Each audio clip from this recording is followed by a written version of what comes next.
ನಾನು ನಿಸ್ವಾರ್ಥವಾಗಿ ಇವೆಲ್ಲವನ್ನು ಮಾಡ್ತೀನಿ.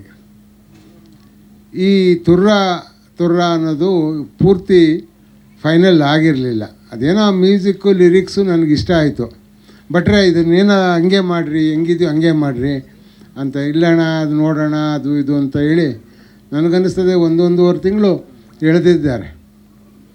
ಆದರೂ ಅದು ನಮಗೆ ಯಾರಿಗೂ ಅರ್ಥವಾಗದೇ ಇದ್ರೂ ಏನು ಇವತ್ತು ಆ ಮುರಳಿ ಮಾಸ್ಟ್ರು ಮತ್ತು ಸುಮುಖ ಅಂಜಲಿ, ಅದರಲ್ಲೂ ರಂಗಾಯಣ ರಘು ಅವರು ಪಾತ್ರ ನಿರ್ವಹಿಸಿದ್ದಾರೆ. ಆ ಲಿರಿಕ್ಸು ಇದು ನನಗಂತೂ ಇಷ್ಟವಾಗಿದೆ, ನಮ್ಮ ಪ್ರೇಕ್ಷಕರಿಗೂ ಇಷ್ಟವಾಗ್ತದೆ ಅಂತ ಅಂದ್ಕೊಂಡಿದ್ದೀನಿ. ಅದಕ್ಕೆ ಮಧ್ಯ ತಾವೆಲ್ಲ ಮಾಧ್ಯಮದವರು ಇದಕ್ಕೆ ಸಪೋರ್ಟ್ ಮಾಡಿ ಈ ಸಿನಿಮಾವನ್ನು ಗೆಲ್ಲಿಸೋ ಪ್ರಯತ್ನವನ್ನು ಮಾಡ್ತೀರಿ ಅನ್ನೋದನ್ನು ನನಗಾದರೂ ಒಂದು ನಂಬಿಕೆ ಇದೆ. ಯಾಕೆ ಹೇಳ್ತಾ ಇದ್ದೀನಿ ಅಂದರೆ, ಎಲ್ಲ ಸಿನಿಮಾಗಳು ಅದೇ ಆದ ಒಂದು ಶೈಲಿಯಲ್ಲಿ ಹೋಗ್ತದೆ. ಈ ಚಿತ್ರದಲ್ಲಿ ತುರ್ರ ಹಾಡಿಗಿಂತಲೂ ಸನ್ನಿವೇಶಗಳು ದತ್ತಣ್ಣ ಅವ್ರದ್ದಿರ್ಬೋದು, ನಮ್ಮ ರಂಗಾಯಣ ರಘುದಿರ್ಬೋದು, ಇನ್ನು 2 ಹೆಣ್ಮಕ್ಳು ಶೆಟ್ರದಿರ್ಬೋದು, ಅಂಜಲಿದಿರ್ಬೋದು, ಸುಮುಖ, ಇದೆಲ್ಲ ಡಿಫ್ರೆಂಟಾಗಿ ತಿರುವುಗಳನ್ನು ಪಡ್ಕೊಂಡು ಹೋಗ್ತಾ ಇರ್ತದೆ. ಇದು ಜನ ಮೆಚ್ಚೋ ಒಂದು ಪ್ರಯತ್ನವನ್ನು ಪ್ರಾಮಾಣಿಕವಾಗಿ ಯೋಗರಾಜ್ ಭಟ್ರು ಮಾಡಿದ್ದಾರೆ ಅಂತ ಆದರೂ ನಾನು ಅಂದ್ಕೊಳ್ತಾ ಇದ್ದೀನಿ.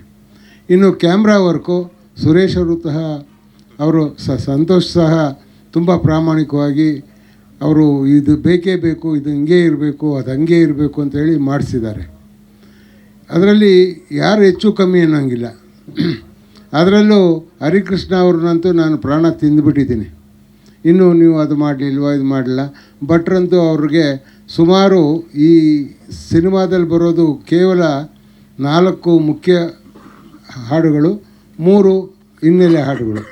ಈ 7 ಮಾಡಬೇಕಾದ್ರೆ 70 ಲಿರಿಕ್ಸ್ ಮಾಡಿಸಿರೋಂಥ ಭೂಪರಾಜ ಯೋಗರಾಜ ಅವರಂತೂ ಬೇಸರನೇ ಮಾಡ್ಕೊಂಬಿಟ್ಟಿದ್ರು. ಆಮೇಲೆ ಏನೋ ಸಮಾಧಾನ ಮಾಡಿಕೊಂಡು ಈ ಒಂದು ಪ್ರಾಮಾಣಿಕ ಪ್ರಯತ್ನ ಮಾಡಿದ್ದಾರೆ. ಇದಕ್ಕೆಲ್ಲರೂ ಶುಭ ಕೋರಬೇಕು, ಶುಭ ಹಾರೈಸಬೇಕು ಅಂತ ಈ ವೇದಿಕೆ ಮೂಲಕ ಎಲ್ರಿಗೂ ಒಳ್ಳೆಯದಾಗಲಿ ಅಂತ ನಾನು ಕೇಳ್ಕೊಳ್ತೀನಿ. ಎಲ್ರಿಗೂ ನಮಸ್ಕಾರ. ನಮ್ಮ ಸಿನಿಮಾದ ವಿಶಿಷ್ಟವಾದ ಮತ್ತು ವಿಚಿತ್ರವಾದ ಹಾಡಿದು. ಯಾಕಂದರೆ ನನ್ನ ಸುಮಾರು 20 ವರ್ಷದ ಜರ್ನಿಗೆ ನಾನು ಈ ಥರದ ಹಾಡು ಶೂಟ್ ಮಾಡಿಲ್ಲ. ಯಾಕಂದರೆ ಈ ಥರದ ಸೌಂಡು ಅದು ಮತ್ತು ಈ ಥರದ ಸಾಂಗ್ ಕಂಪೋಸ್ ಮಾಡೋದಕ್ಕೆ ಭಟ್ರು ಮತ್ತು ಹರಿ ಸರ್ಗೆ ಮಾತ್ರ ಸಾಧ್ಯ. ಒಂದಷ್ಟು ಅಂದರೆ ಈ ಹಾಡು ಸರ್ ಹೇಳೋದಂಗೆ ಎಷ್ಟು ಅಬ್ಸರ್ಡ್ ಆಗಿದೆಯೋ ಅದೇ ಥರ ನಾವು ಈವನ್ ಕ್ಯಾಮ್ರಾದಲ್ಲಿ ಒಂದಷ್ಟು ಮೂಮೆಂಟ್ಗಳು ಕೂಡ ಒಂದು ಸಲ ಅಬ್ಸರ್ಡ್ ಆಗಿ ಟ್ರೈ ಮಾಡಿದ್ದೀವಿ. ಹಾಡನ್ನು ಯಾರು ಅರ್ಥ ಮಾಡ್ಕೊಳಕ್ಕೆ ಹೋಗ್ಬೇಡಿ. ಯಾಕಂದರೆ ಹಾಡನ್ನು ಅರ್ಥ ಮಾಡ್ಕೊಳ್ಳೋ ಪ್ರಯತ್ನ ಮಾಡಿಬಿಟ್ರೆ ಅದನ್ನು ಎಂಜಾಯ್ ಮಾಡೋದು ಮಿಸ್ ಮಾಡ್ಕೋತೀರ. ಬಟ್ ಹಾಡಿನ ಸೌಂಡ್ ಕೇಳ್ಕೊಂಡೆ ಅದನ್ನು ಎಂಜಾಯ್ ಮಾಡಿ ಸಿನಿಮಾಕ್ಕೆ ಪ್ರೋತ್ಸಾಹಿಸಿ ಅಂತ ಕೇಳ್ಕೊತಾ ಇದ್ದೀನಿ.